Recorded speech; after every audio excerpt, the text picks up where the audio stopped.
Everyone, welcome to Pawan Vak academy. आशा है भी सब लोग अच्छे होंगे। चलिए, आज से हम लोगों का क्लास 9th का न्यू चैप्टर में स्टार्ट कर रही हूँ, जो कि है इंट्रोडक्शन टू बायोटेक्नोलॉजी।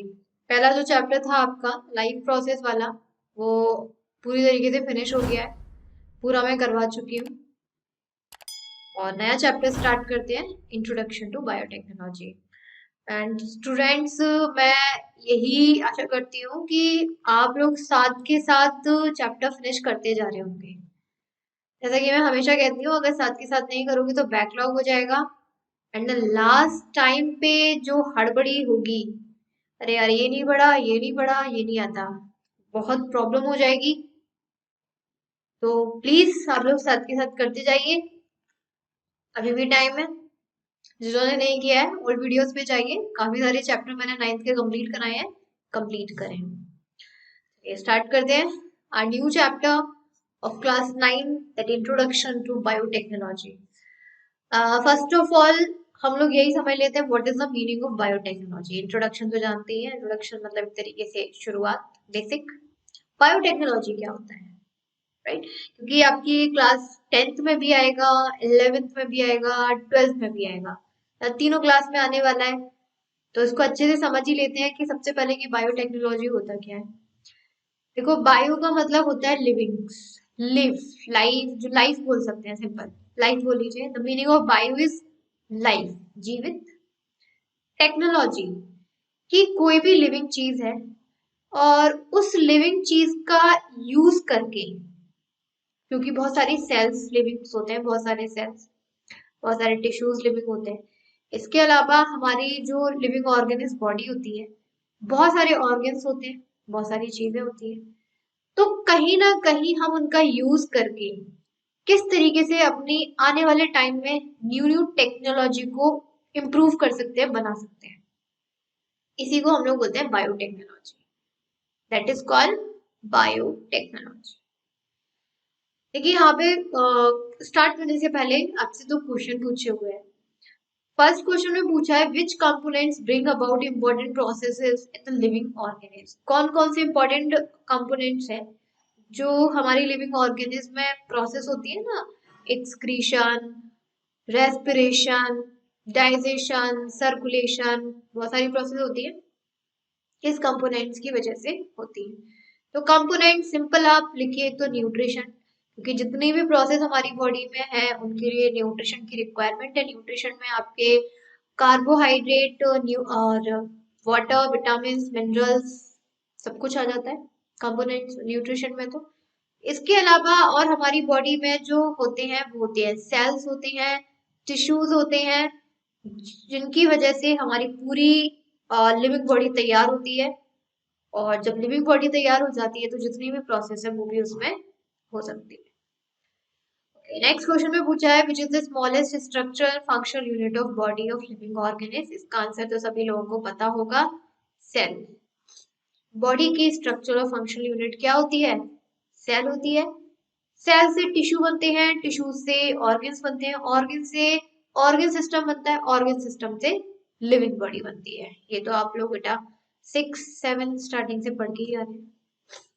सबसे पहले हम लोग यहाँ टिश्यू से स्टार्ट करते हैं, क्योंकि सेल आप लोगों ने अच्छे से आराम से 7th-8th में पढ़ा होगा।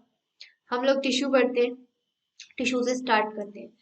Tissue that is a group of same cells, the group of, या फिर बोल सकते द कॉम्बिनेशन ऑफ सेल्स। और जब ये सेल्स अपने आप को ग्रुप बनाते हैं, वो सारे के सारे सेल्स सेम स्ट्रक्चर के होने चाहिए, सेम फंक्शन के होने चाहिए। जैसे क्योंकि जब हमारा टिश्यू कंबाइन होता है तो टिश्यू एक ऑर्गन बनाता है, वो ऑर्गन सिर्फ एक ही काम करता है। लिवर है तो यूरिया प्रोड्यूस करेगा, किडनी ऑर्गन है तो एक्सक्रीशन का काम करेगा, स्टोमक है तो डाइजेशन का काम करेगा। ऐसा तो नहीं है स्टोमक रेस्पिरेशन का काम करेगा, डाइजेशन का भी कर रहा, नहीं करता ना, एक ही काम कर रहा है, एक ऑर्गन एक ही काम कर रहा है। क्यों? क्योंकि उसके अंदर जो सेल कंबाइन है या टिश्यू कंबाइन है, वो सारे के सारे एक ही स्ट्रक्चर, एक ही फंक्शन के हैं, तभी तो वो एक ही फंक्शन परफॉर्म कर रहा है। ध्यान रखिएगा, जब कभी भी आप टिश्यू की वो लिखोगे ना डेफिनेशन, बाई चांस सबसे पूछ ली जाए होम एग्जाम्स में आ जाती है, क्या लिखोगे? Group of cells which has same structure and same function. It is called tissue. Start करते हैं पॉइंट से. In the case of amoeba like unicellular organism, जैसे हम लोग एक अमीबा की बात करें तो अमीबा हमारा होता है यूनिसेलर, सिंगल सेल होता है, और इसमें जितने भी फंक्शन होंगे वो भी उसके सिंगल सेल ही परफॉर्म कर रहा होगा, क्योंकि उसमें कोई टिश्यू नहीं है, टिश्यू नहीं है तो ऑर्गन्स नहीं है, ऑर्गन्स नहीं है तो पूरी बॉडी भी नहीं है, सिंपल एक सेल है. और एक ही सिंगल सेल क्या है, वो सारे फंक्शन परफॉर्म कर रहा होगा. लेकिन बहुत सारे ऑर्गेनिज्म होते हैं जो कि मल्टी सेलर होते हैं, ऐसा तो नहीं है सिंगल यूनिसेलर भी है, मल्टी सेलुलर भी है. And how are the process brought in their body. तो मल्टी सेलर की अब बात आ जाती है कि मल्टी सेलर में अब बहुत सारे ऑर्गन्स भी होंगे, बहुत सारे सेल्स होंगे, तो उनकी फंक्शंस करने के लिए, प्रोसेस करने के लिए कैसे करते हैं, वो फंक्शन परफॉर्म करते हैं टिश्यूज के थ्रू. एक कब हुआ है, group of cells come together so as to perform the various functions of the body. And organization of the body of a organism follow a definite hierarchy. और ये जो organization है ना बॉडी का, ये एक definite hierarchy का मतलब होता है यहाँ पर एक definite मतलब stage wise step by step follow करते हैं. जैसे कि सबसे पहले सेल होते हैं, और सेल के बाद जब हमारी सेकंड स्टेज आएगी तो वो टिश्यू आती है. टिश्यू के बाद जो सेकंड स्टेज आएगी वो हमारे ऑर्गन्स आते हैं. ऑर्गन्स के बाद हमारे ऑर्गन सिस्टम बनता है, और ऑर्गन सिस्टम के बाद हमारी पूरी बॉडी तैयार हो जाती है. This is called hierarchy. कि किसी भी मल्टी सेलुलर बॉडी का जब ऑर्गेनाइजेशन होता है ना, तो एक डेफिनेट स्टेप बाय स्टेप होता है. You have already studied cell, cell के बारे में ऑलरेडी पढ़ चुके हो. सेल ऑर्गेनल्स के बारे में आप ऑलरेडी पढ़ चुके हो क्लास 8 में. A group of cells having the same origin, same structure and same function is called tissue. लिखा हुआ है कि ग्रुप, ऐसे सेल्स का ग्रुप जहां वो जिस सेम ओरिजिन से ऑर्गेनाइज हुए, सेम स्ट्रक्चर है, सेम फंक्शन है, ऐसे ग्रुप को हम क्या बोलते हैं यहाँ पर, tissue. Millions of cells are present in the body of multicellular organism. एक जो मल्टीसेलर ऑर्गेनिज्म होता है उसकी बॉडी में मिलियंस ऑफ सेल्स प्रेजेंट होते हैं. These cells are divided into different groups and each group perform a different function. और यही सेल्स डिवाइड होते चले जाते हैं. 1 से 2 बनता है, 2 से 4 बनते हैं, 4 से 8 सेल्स बन जाते हैं, 8 से 16 है, 16 से 32, 32 से 64. इस तरीके से क्या सेल्स डिवाइड होते चले जाते हैं. और जब सेल्स डिवाइड हो जाते हैं तो अपना खुद का ग्रुप बना लेते हैं, और जब ग्रुप बनवा लेते हैं तो हर एक ग्रुप अपना अलग अलग फंक्शन परफॉर्म करता है. एग्जाम्पल है, we can perform movement due to contraction and relaxation of muscle. जैसे इसमें एक एग्जाम्पल दी है कि जब हमारी बॉडी में मूवमेंट होता है, जैसे हम चल रहे हैं तो मूवमेंट हो रहा है, मैं अभी लिख रही हूँ, मेरा हैंड ये ऐसा मूव हो रहा है, मूवमेंट हो रहा है ना. तो ये क्यों हो रहा है, क्योंकि जो मसल्स में मेरे सेल्स प्रेजेंट है वो कॉन्ट्रैक्ट और रिलैक्स्ड हो रहे हैं. मसल्स में जो हमारे सेल्स हैं उनका क्या फंक्शन है, कॉन्ट्रैक्शन और रिलैक्सेशन का. और इसी कॉन्ट्रैक्शन और रिलैक्सेशन की फंक्शन की वजह से मैं अपने हैंड्स या लेग्स में मूवमेंट कर सकती हूँ. यही प्लांट्स की बात करें, conducted tissue in the plant transport water and food to all its part. Conducted tissue में आपके प्लांट्स में जाइलम और फ्लोएम आ जाते हैं जो वाटर और फूड को ट्रांसपोर्ट करने का काम करते हैं. All functions of the body occur with full efficiency due to specific organization of cells and their division of work. तो हम कह सकते हैं कि हमारी बॉडी में जितने भी फंक्शन हो रहे हैं, हर किसी का अपना सेल्स का एक ऑर्गेनाइजेशन है, स्पेसिफिक ग्रुप है. और जब सेल्स डिवाइड होते हैं तो वो मिलके अपना अलग ग्रुप बना लेते हैं और अपनी पूरी एफिशिएंसी, पूरी क्षमता से, मतलब पूरी ताकत से, पावर से हमारी बॉडी में जितने भी फंक्शंस हैं उसको परफॉर्म करते हैं. टाइप्स ऑफ टिश्यू, सिंपल हमारी बात करें तो 2 टाइप के टिश्यूज होते हैं. एक होते हैं आपके सिंपल टिश्यूज, एक होते हैं कॉम्प्लेक्स टिश्यूज. सिंपल टिश्यूज होते हैं जो आपके सिर्फ और सिर्फ एक ही टाइप के सेल से मिलके बने होते हैं, made up of only one type of cell. जैसे एनिमल्स में होते हैं एपिथेलियल टिश्यूज, और प्लांट्स में बात करें तो मेरिस्टेमेटिक टिश्यूज. हमारी बॉडी में जो एपिथेलियल टिश्यूज हैं वो सिंपल टिश्यू का एग्जांपल है, क्योंकि उस टिश्यू को बनाने में जो सेल्स का ग्रुप है वो सिर्फ एक ही टाइप का है, कोई अदर टाइप का नहीं। एक ही टाइप का स्ट्रक्चर, एक ही टाइप का फंक्शन, वो होते हैं एपिथेलियम। सेम एज प्लांट्स में जो टिश्यूज होते हैं वो होते हैं मेरिस्टेमेटिक टिश्यूज, जिसमें सेम स्ट्रक्चर होता है सेल्स का और सेम फंक्शन होता है। यहीं पर हम लोग बात करें कॉम्प्लेक्स टिश्यूज की, तो कॉम्प्लेक्स टिश्यूज का मतलब होता है made up of more than one type of cells. ऐसे टिश्यूज जो हमारी एक से ज्यादा टाइप के सेल से मिलके बने होते हैं। एक सेल जिसका स्ट्रक्चर फंक्शन अलग, दूसरा सेल जिसका स्ट्रक्चर फंक्शन बिल्कुल अलग, थर्ड सेल जिसका स्ट्रक्चर फंक्शन बिल्कुल अलग। So the tissue which is made up of more than one type of cell is called complex tissue. Like blood, blood में प्लाज्मा भी होता है, रेड ब्लड सेल्स होते हैं, व्हाइट ब्लड सेल्स होते हैं, प्लेटलेट्स होती है, क्या नहीं होता, सब होता है। और प्लांट्स में बात करें तो जाइलम और फ्लोएम, फोर टाइप के टिश्यू, फोर टाइप के सेल से मिलकर बने होते हैं हमारे जाइलम और फ्लोएम। चलिए क्वेश्चन पूछा गया है, देख लेते हैं। Are the structure and function of the bodies of plants and animals are the same? Plant की बॉडी में और एनिमल की बॉडी में क्या सारे स्ट्रक्चर और फंक्शन सेम होते हैं? तो थोड़ा थोड़ा सोचिए, बताइए। बिल्कुल भी नहीं होते, राइट? बिल्कुल भी नहीं होते हैं, क्योंकि प्लांट की बॉडी में सबसे पहली बात ऑर्गन्स नहीं होते हैं। ना नाक है, ना मुंह है, ना कुछ भी नहीं है, स्टोमक नहीं है, कुछ नहीं है। यहीं पर हम एनिमल्स की बात करें, एनिमल्स में हमारे कितने सारे ऑर्गन्स प्रेजेंट होते हैं, कितने सारे हमारे डिफरेंट सेल्स होते हैं, जिसका अपना अलग फंक्शन होता है हर कुछ। तो सिंपल आप देख सकते हैं कि प्लांट और एनिमल के स्ट्रक्चर और फंक्शन का कोई रिलेशन ही नहीं है। प्लांट में एकदम सिंपल टिश्यूज होते हैं, सिंपल टिश्यूज का मतलब है यहाँ पर जो कि वन टाइप के सेल्स के होते हैं, कॉम्प्लेक्स भी होते हैं, लेकिन उसमें कोई ऑर्गेनाइजेशन नहीं होता किसी भी ऑर्गन का। लेकिन एनिमल में एकदम कॉम्प्लेक्स बॉडी होती है, इतने सारे सेल्स, इतने सारे टिश्यूज, इतने सारे ऑर्गन, इतना पूरा ऑर्गन सिस्टम। तो किसी भी एंगल से प्लांट और एनिमल का फंक्शनल स्ट्रक्चर सेम नहीं हो सकता।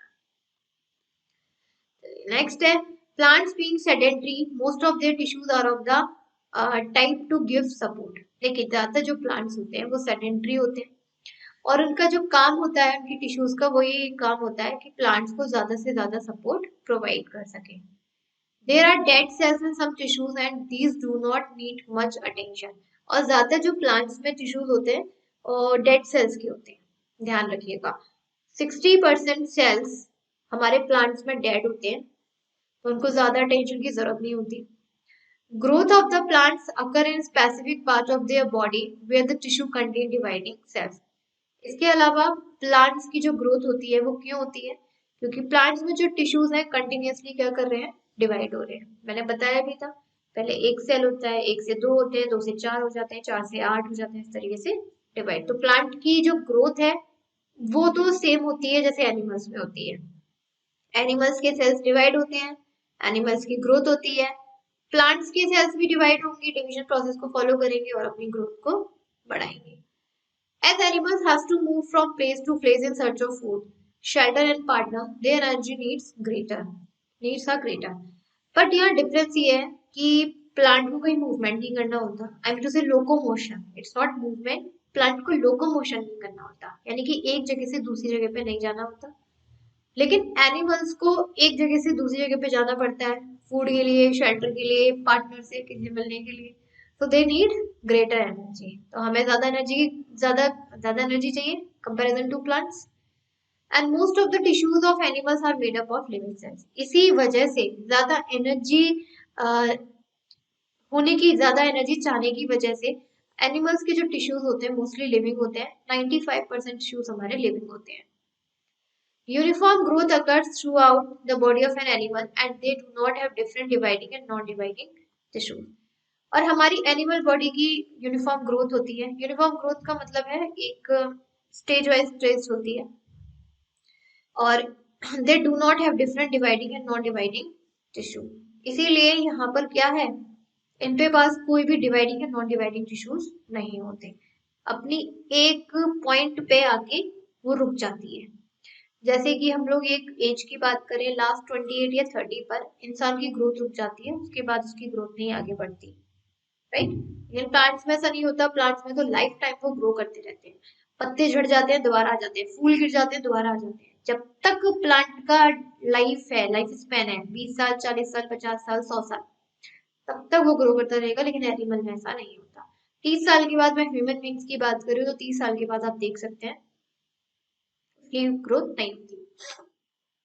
This means that plants and animals have different types of tissues to performing the necessary function. तो हम clearly कह सकते हैं कि plants और animals में जो tissues होते हैं वो अलग अलग होते हैं, क्योंकि दोनों के फंक्शन कैसे हैं, डिफरेंट है, अलग है। सबसे पहले हम बात करते हैं यहाँ पर एनिमल टिश्यूज की। क्वेश्चन है, why we can not see our organs like heart, blood vessels and intestine. हम अपने ऑर्गन्स को, जैसे हार्ट हुआ, ब्लड वेसल्स हुआ, इंटेस्टाइन हुआ, क्यों नहीं देख सकते? क्यों नहीं देख सकते? क्योंकि हमारी जो हमारे हार्ट, ब्लड वेसल्स, इंटेस्टाइन है, टिश्यू से बने हुए हैं, राइट। और इन टिश्यूज के ऊपर भी टिश्यू की कवरिंग होती है। इसके अलावा फिर हमारी बॉडी के ऊपर स्किन है, पूरा स्केलेटल सिस्टम है, और पूरे स्केलेटल सिस्टम के अंदर झांक के देखना स्किन के अंदर पूरा, वो तो पॉसिबल हो नहीं पाता। So it's not possible. चलिए पॉइंट से स्टार्ट करते हैं। In the body of animal, different organs come together to perform a specific function. हमारे जो एनिमल्स होते हैं, एनिमल्स में डिफरेंट ऑर्गन्स होते हैं और हर एक ऑर्गन का अपना अलग यानी कि स्पेसिफिक फंक्शन होता है। जैसे हम लोग लंग्स और ट्रैकिया की बात करें तो ये कॉन्ट्रैक्ट और रिलैक्स्ड होते हैं और रेस्पिरेशन में यानी कि सांस लेने में हेल्प करते हैं। सेम एज इट इज और भी डिफरेंट टिश्यूज होते हैं ऑर्गन्स के जो अपना अलग फंक्शन करते हैं, and accordingly tissues are classified into different types. इसीलिए टिश्यूज को, एनिमल टिश्यूज को डिफरेंट टाइप्स में डिवाइड करके हमें पढ़ना है। There are 4 main types of animal tissues: epithelial, connective, muscular and nervous. Animals में 4 टाइप के मेनली टिश्यूज होते हैं: epithelial, connective, muscular and nervous. यहाँ पर शेप दिखाई गई है। एपिथेलियल टिश्यूज की ज्यादातर जो शेप होती है वो क्यूबॉइडल शेप में या कह सकते हैं रेक्टेंगुलर होती है। नर्वस टिश्यूज की आप देख सकते हैं like that, connective tissues and muscular tissues. इस तरीके से इनकी शेप दिखाई गई है यहाँ पर, और इन्हीं को हमें अपने डिटेल में पढ़ना है। Blood is also a type of connective tissue. ध्यान रखिएगा, ब्लड हमारा कनेक्टिव टिश्यू है। ये हमारी बॉडी में एक पार्ट से लेकर अनदर तक ट्रांसपोर्ट होता रहता है और बहुत सारे मटेरियल को भी ट्रांसपोर्ट करता है, जैसे कि ऑक्सीजन हुई, न्यूट्रिशन हुए। हमारी बॉडी में जो ऑक्सीजन हम लोग लंग्स में एंटर होती है, ब्लड में एंटर होकर ऑल ओवर बॉडी पार्ट में स्प्रेड हो जाती है। हम लोग जो न्यूट्रिशन इनहेल करते हैं स्टोमक में जाते हैं, स्मॉल इंटेस्टाइन में जाते हैं, स्मॉल इंटेस्टाइन से ब्लड में एंटर हो जाते हैं, then all over the body and cells में स्प्रेड हो जाते हैं। Similarly, transport waste material generated all over the body to the kidney for excretion. Same as it is, जो हमारी बॉडी में जो भी वेस्ट बनता है, जैसे यूरिया में लिवर यूरिया बनाता है, यूरिया हमारे लिवर से निकल के ब्लड में एंटर हो जाता है। ब्लड उस वेस्ट को किडनी के पास ले जाता है और किडनी क्या है, उसको यूरिन की फॉर्म में हमारी बॉडी से आउट कर देती है। सबसे पहले टिश्यू से स्टार्ट करते हैं यहाँ पे, जो कि है epithelial tissue. Protective covering in the animal body are called epithelial tissue.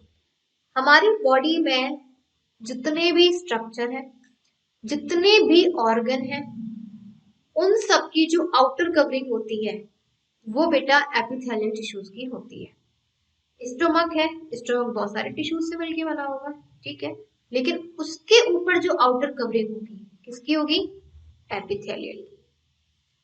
हमारा ये पूरा बॉडी होती है, स्किन होती है, स्किन के अंदर जो हमारी सबसे पहले टिश्यू की लेयर होती है वो एपिथेलियल होती है। लंग्स होंगे, लंग्स भी हमारे बहुत सारे टिश्यू से मिलकर बने होंगे, लेकिन लंग्स के ऊपर जो आउटर कवरिंग होगी वो किसकी होगी, एपिथेलियल टिश्यू की।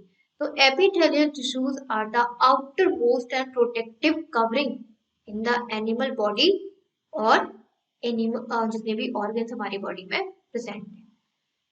Cells in these tissues are closely packed and form continuous layer. Epithelial tissues के अंदर जो सेल्स प्रेजेंट होते हैं क्लोजली पैक्ड रहते हैं, कोई भी उसमें इंटरसेलुलर स्पेस नहीं होता है और एक कंटिन्यूअस लेयर बनाए होते हैं। Any material that enters the body first encounters epithelial tissue. अगर हमारी बॉडी में कोई भी मटेरियल एंटर करता है तो सबसे पहले उसे कौन से टिश्यू की लेयर को क्रॉस करना पड़ेगा, एपिथेलियल टिश्यू की लेयर को। Cells of epithelial tissues are separated from the cells of the other underlying tissues by a fibrous membrane. यहाँ पर क्या होता है, जैसे सपोज करिए ये एक एपिथेलियल टिश्यूज है, इस एपिथेलियल टिश्यूज में बहुत सारे सेल्स प्रेजेंट होंगे, क्योंकि टिश्यू क्या होता है, ग्रुप ऑफ सेल्स, राइट। तो यहाँ पे जो एक ग्रुप एक सेल जो दूसरे सेल से सेपरेट होता है ना, वो एक मेम्ब्रेन के थ्रू सेपरेट होता है जिसका नाम है फाइब्रस मेम्ब्रेन। यानी कि एक सेल और इस एक सेल के ऊपर एक मेम्ब्रेन होगी, फाइब्रस मेम्ब्रेन, फिर दूसरे सेल के ऊपर, फिर तीसरे सेल के ऊपर, फिर चौथे सेल के, इस तरीके से। तो यहाँ पर इस टिश्यूज के अंदर जो सेल की पूरी ग्रुप बना हुआ है, तो उन सेल्स को भी सेपरेट करने के लिए उन सेल्स पर एक मेम्ब्रेन प्रेजेंट रहती है, that is called fibrous membrane. The skin mucous layer of the mouth cavity, inner surface of blood vessels, walls of the alveoli are made up of epithelial tissue। यहाँ पर जितने भी आपको organs के नाम लिख दिए, हमारी स्किन हुई, स्किन के अंदर वाली जो लेयर होती है, माउथ के अंदर जो म्यूकस लेयर हुई, माउथ कैविटी, ब्लड वेसल्स की इनर सरफेस, एल्वियोली की वॉल, सब किससे कवर है, ये हमारी एपिथेलियल टिश्यू। चलिए नेक्स्ट बोला गया है, what keeps the various organ system separate from each other and how. कहा गया है कि हमारी बॉडी में क्या है, बहुत सारे ऑर्गन्स होते हैं, यहाँ इस तरीके से मैंने ऐसे बना दिया थोड़ा सा, और ये ऑर्गन्स एक दूसरे से सेपरेट होते हैं, अलग अलग होते हैं, कोई किसी के साथ कंबाइन नहीं है। क्यों? क्योंकि हर कोई ऑर्गन अपने डिफरेंट टिश्यू से बना होता है, और डिफरेंट टिश्यूज से बने होने की वजह से हर ऑर्गन अपना दूसरे ऑर्गन से सेपरेट होता है। अब मैं, जैसे मैं हूँ, मेरा कैरेक्टर्स अलग है, मेरा बॉडी स्ट्रक्चर अलग है, तो आप ये थोड़ी ना कह दोगे कि मैम उसकी तरह है, मैं सेपरेट हूँ, बिल्कुल मैं अलग हूँ। पवन वाग सर अलग है, राइट, मैं अलग हूँ। तो यहाँ पर क्या है, क्यों? क्योंकि यहाँ पर कैरेक्टर्स, जैसे यहाँ पर तो कैरेक्टर्स की बात हो रही है, कैरेक्टर्स अलग है, बिल्कुल फीचर्स अलग है, यहाँ पर उनके टिश्यू अलग है, टिश्यू उनका कैरेक्टर मान लो, उनका फीचर मान लो, और जब टिश्यू ही अलग होंगे तो जाहिर सी बात है, तो जो ऑर्गन है, जो ऑर्गन सिस्टम है, वो भी तो एकदम सेपरेट हो जाएंगे। वो कौन से सेम टिश्यू से बने हुए हैं, वो भी तो अलग अलग टिश्यूज हैं। अब हम लोग आ जाते हैं एपिथेलियल टिश्यूज के। बेटा एपिथेलियल टिश्यूज में एक्चुअली क्या है, हमारे काफी सारे टाइप्स भी होते हैं। एपिथेलियल टिश्यूज तो हमने पढ़ लिए कि आउटर मोस्ट कवरिंग होती है सारे पूरी स्किन की, या फिर बहुत सारे ऑर्गन्स की, लेकिन हमारे एपिथेलियल टिश्यूज में भी टाइप्स होते हैं। सबसे पहला टाइप आ जाता है हमारा स्क्वैमस एपिथेलियम। स्क्वैमस एपिथेलियम इस टाइप की शेप होती है, थोड़ा सा थिन होते हैं, ऐसी शेप होती है। कहाँ कहाँ होती है, मतलब जो स्क्वैमस एपिथेलियम है, लोकेशन कहाँ है, माउथ के इनर सरफेस में, ईसोफेगस यानी कि फूड पाइप, ब्लड वेसल्स और एल्वियोली में इसकी लोकेशन है। थिन होते हैं, स्मॉल होते हैं, फ्लैट होते हैं, और सेमी परमेबल मेम्ब्रेन होती है। सेमी परमेबल मेम्ब्रेन तो आप लोग जानते हैं ना, यानी कि कुछ पार्टिकल्स को अलाउ कर देगी, कुछ को नहीं। सिलेक्टेड ट्रांसपोर्ट ऑफ सब्सटेंस, यानी कि कुछ सब्सटेंसेस को तो वो ट्रांसपोर्ट कर सकते हैं, कुछ को नहीं। सेकेंड टाइप में आ जाते हैं आपके स्ट्रेटिफाइड एपिथेलियम। शेप आप देख सकते हैं, स्किन की जो आउटर लेयर होती है, स्किन है, इसकी जो आउटर लेयर होगी वो स्ट्रेटिफाइड एपिथेलियम की है।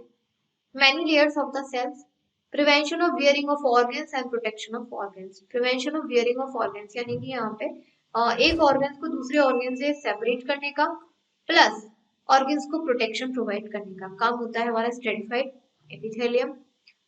थर्ड होती है हमारी glandular epithelium. You can see this image, जो इसका पूरा स्ट्रक्चर है। स्किन की जो इनर लेयर होती है वो ग्लैंडुलर एपिथेलियम की होती है।